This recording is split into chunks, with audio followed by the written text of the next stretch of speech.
Justin Smith, the Director of Volunteering at the NCVO, said this: "Volunteers make society work. They humanise our relationships, they improve our quality of life, they enhance our public services and our sense of space. They bring about change and make things happen. Oh, and by the way, they add almost 40 billion to our GDP in the process. Without them, well, our communities would grind to a halt. The services you help provide for our clients, for our couples, week in, week out, in the name of marriage care is inspiring.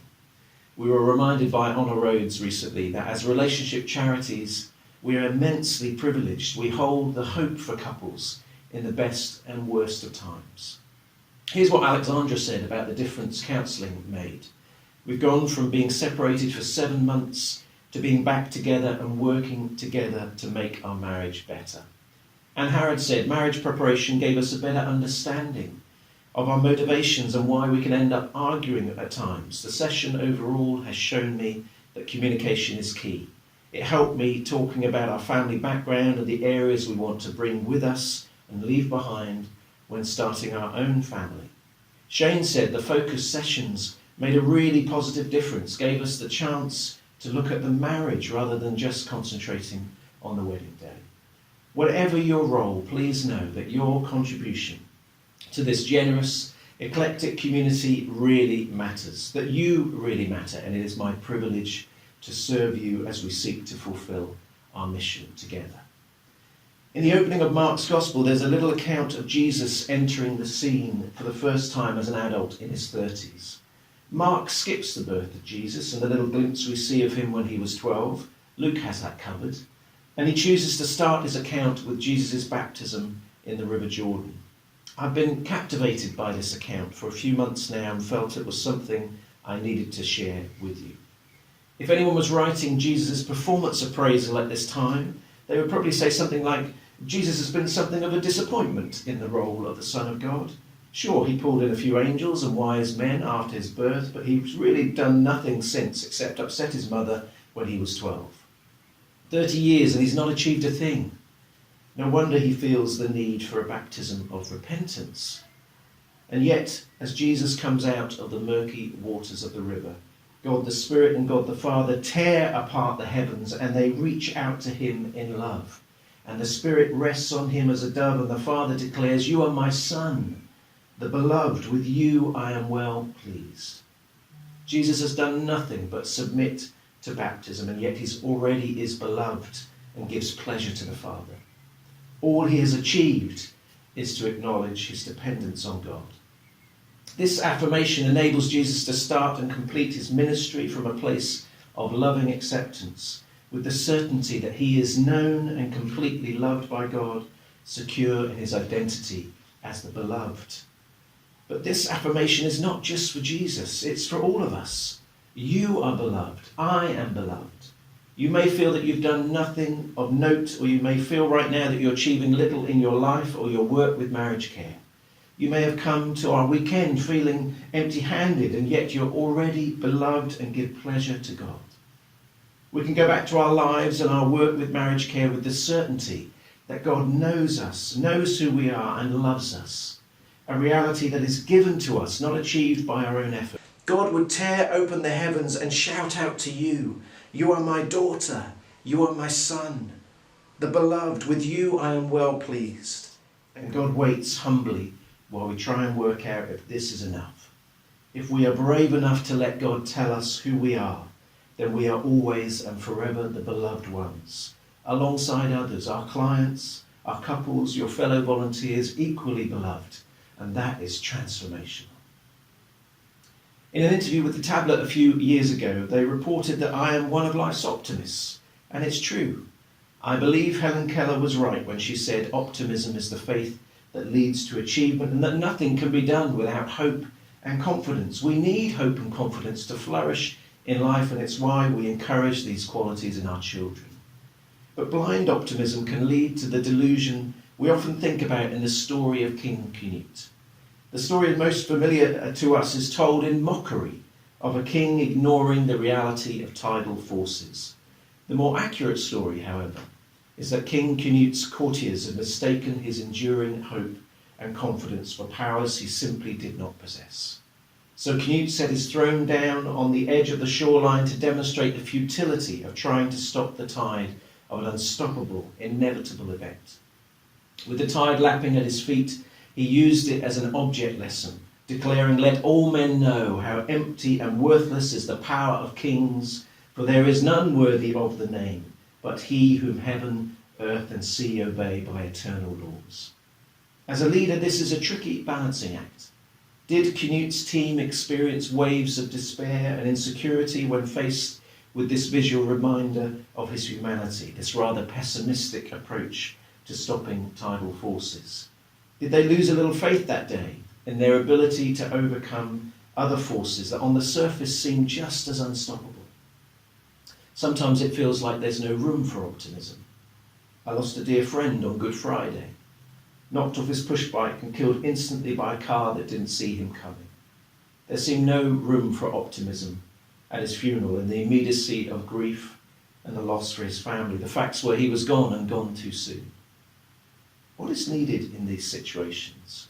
Optimism or pessimism? Hope or despair? The Psalms, the ancient hymn book of the people of God, perhaps guide us to an answer. The Psalms are not simply full of songs of praise, happy, optimistic songs, but songs of lament, of despair too. It combines both because we need both. God knows we need both. Jim Collins, the American author and business consultant, would say that the reasons for the success of great companies or great charities is their grasp of this paradox. His research showed that you must maintain unwavering faith that you can and will prevail in the end, regardless of the difficulties, and at the same time have the discipline to confront the most brutal facts of your current reality, whatever they might be. The facts of the current social reality within which we operate are pretty brutal. The UN's rapporteur on extreme poverty ended his fact-finding mission to the UK with a controversial declaration that levels of child poverty were not just a disgrace, but a social calamity and an economic disaster, even though the UK is the world's fifth largest economy. He said about 14 million people live in poverty and 1.5 million are destitute, being unable to afford basic essentials. If that wasn't bad enough, the social calamity that is fueled by relationship poverty is of epidemic proportions. We now have the highest rates of family breakdown in Europe. And in one generation, the marriage rate has slumped to half its lowest point in recorded history. Relationship breakdown underpins multiple national emergencies, from our mental health crisis to the growth in loneliness. It doubles a child's chances of growing up in poverty and stifles the prospects of their parents. Those who experience family breakdown when aged 18 or younger are over twice as likely to experience homelessness, twice as likely to be in trouble with the police or spend time in prison, almost twice as likely to experience not being with the other parent of their child or children. Those are the facts of our society's current reality, brutal facts that some of us have painfully experienced in our lives, in our families. But what about the facts facing this charity, this organisation we all hold dear? It seems the big narrative of marriage care in recent years has been dominated by finance and funding. Last year I shared with you that we had experienced a monumental cut in government funding during 2017, and with more to come in 2018. We ended the 17-18 financial year reporting a loss of £146,000, a brutal fact. In the ensuing year, we managed to negotiate yet more extensions to funding contracts, but those finally came to an end this March. We've been able to achieve a small surplus in this last financial year, and centre members nationwide are to be thanked for reducing spending that helped contribute to this.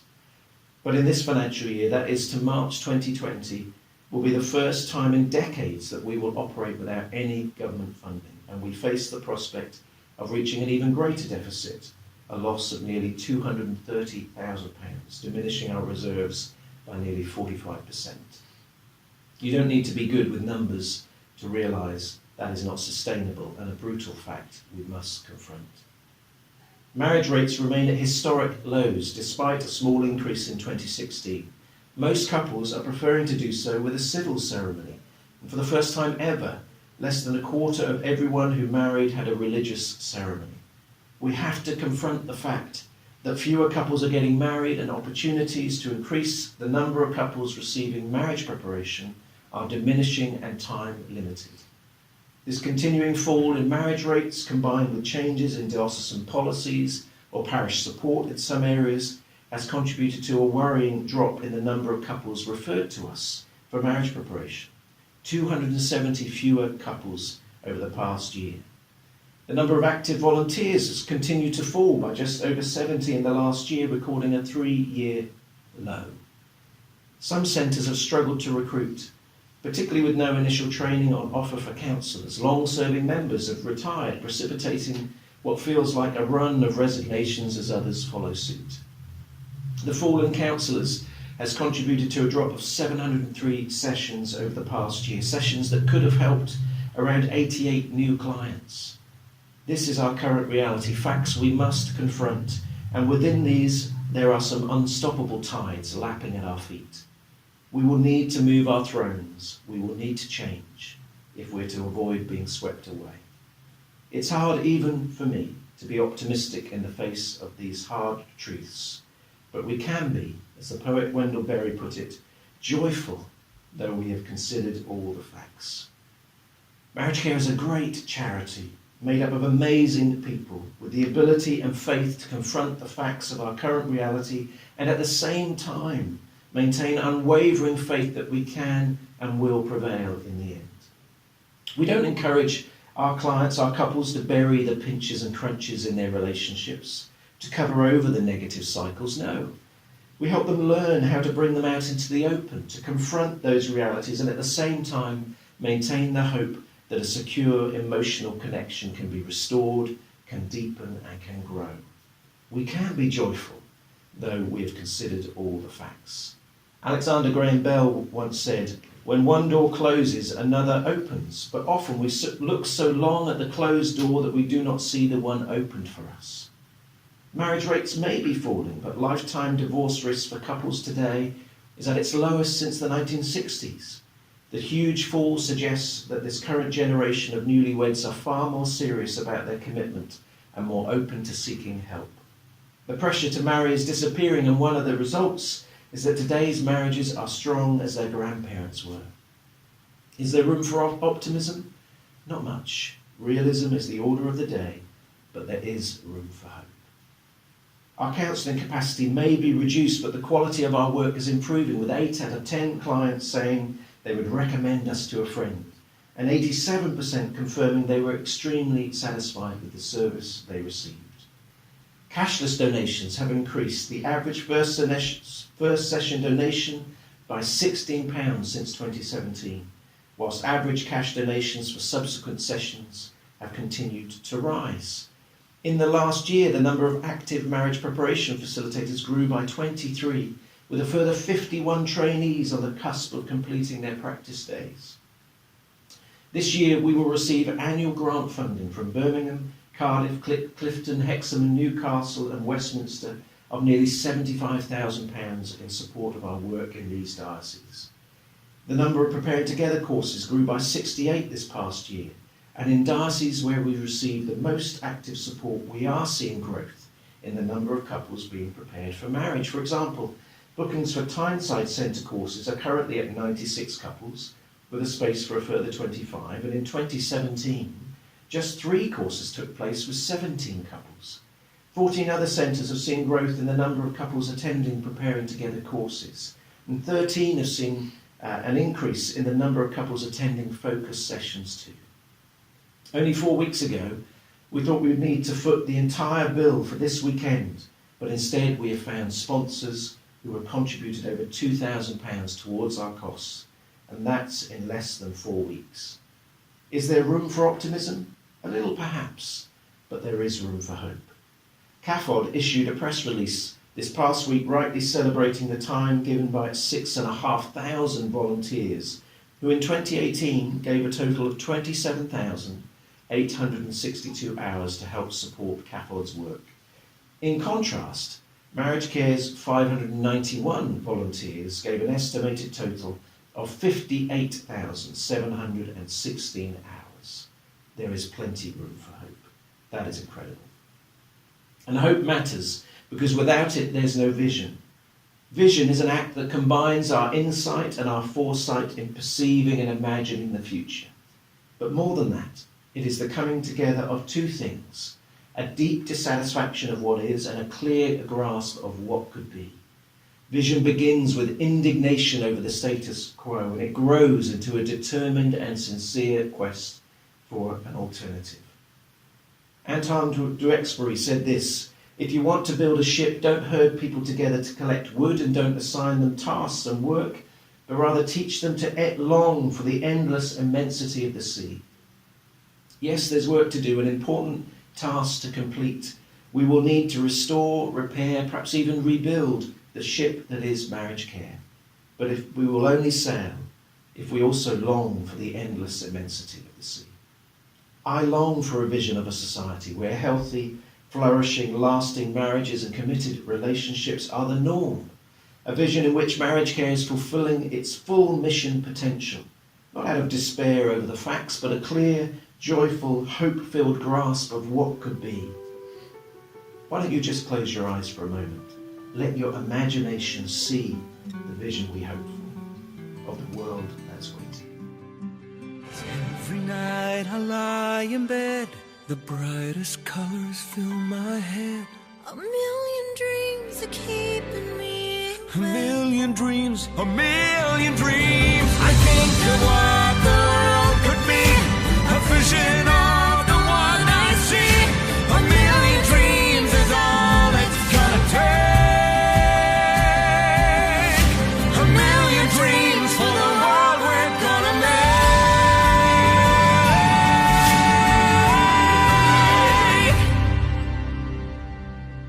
For the world we're gonna make. Hope is the thing with feathers that perches in the soul and sings the tune without the words and never stops at all. And sweetest in the gale is heard, and sore must be the storm that could abash the little bird that kept so many warm.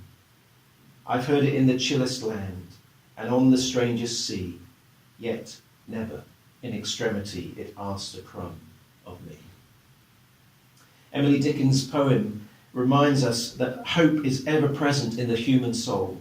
Hope has feathers, soft and gentle to the touch, but also strong in flight, individually fragile, but strong in unity. Hope can sing, but the song is special because there are no words, pure song, pure feeling, a deep-seated longing that can take flight at any time. Hope is always singing, but it sings the sweetest when the going gets rough, when the gale starts to blow. St. Paul reminds us that hope does not disappoint because God's love has been poured into our hearts through the Holy Spirit that has been given to us. That we may be battered by troubles, hedged in but not crushed, perplexed, unsure of finding a way out but not driven to despair. We're not sure what to do, but we know that God knows what to do. There's room for hope, not simply because of a few encouraging facts, but because there's something much deeper going on here.